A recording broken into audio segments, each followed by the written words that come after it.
अमेरिकी राष्ट्रपति Donald Trump के टैरिफ और सेंट्रल बैंक की खरीदारी के बीच गोल्ड की कीमतें रिकॉर्ड लेवल पर ट्रेड कर रही हैं। सिर्फ जनवरी 2025 में 78,000 के लेवल से लेकर अब तक सोने की कीमतें 35% तक बढ़ चुकी हैं। इसी बीच गोल्डमैन सैक्स की रिपोर्ट की माने तो 10 ग्राम सोने की कीमतें 2026 तक 1,55,000 के लेवल तक पहुंच जाएंगी।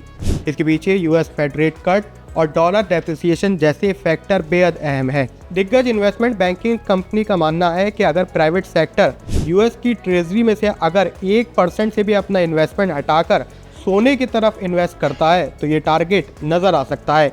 वहीं अगले साल के मध्य तक अगर नॉर्मल केस सिनेरियो भी रहा तो गोल्डमैन सैक्स के अनुमान के मुताबिक मौजूदा माहौल को देखते हुए भी सोने की कीमतें $4,000 प्रति ऑन्स यानी भारतीय रुपए में 1,25,000 प्रति 10 ग्राम तक पहुंच सकती हैं। लेकिन 2026 की जुलाई तक अगर जियोपॉलिटिकल टेंशन बढ़ती हैं तो ये टारगेट $5,000 प्रति ऑन्स तक पहुंच जाएगा, यानी कि भारतीय रुपए में 10 ग्राम सोने की कीमतें 1,55,000 तक पहुंच जाएंगी। तो इन अनुमानों के मुताबिक गोल्ड की कीमतों में मौजूदा लेवल से करीब 45% तक की बढ़ोतरी दर्ज हो सकती है। वहीं गोल्ड के पिछले 3 सालों के रिटर्न पर नजर डालें तो 30 अगस्त 2022 को गोल्ड की कीमत 51,430 रुपए प्रति 10 ग्राम थी, जबकि 30 अगस्त 2025 को ये लेवल 1,05,450 तक पहुंच गया है। यानी कि महज 3 सालों में ही सोने की कीमतें डबल हो चुकी हैं, यानी कि इन्वेस्टर्स को महज 3 सालों में 100% का रिटर्न मिला है। ऐसे में अगर आप भी एक रिटेल इन्वेस्टर हैं और गोल्ड की इस रैली में फायदा उठाना चाहते हैं तो आप डिजिटली गोल्ड में निवेश कर सकते हैं। इसमें गोल्ड म्यूचुअल फंड और ETF सबसे बेहतर ऑप्शन है। ETF का सबसे बड़ा फायदा यह है कि यहाँ पर आपको GST नहीं देना होगा, हालांकि फिजिकल गोल्ड में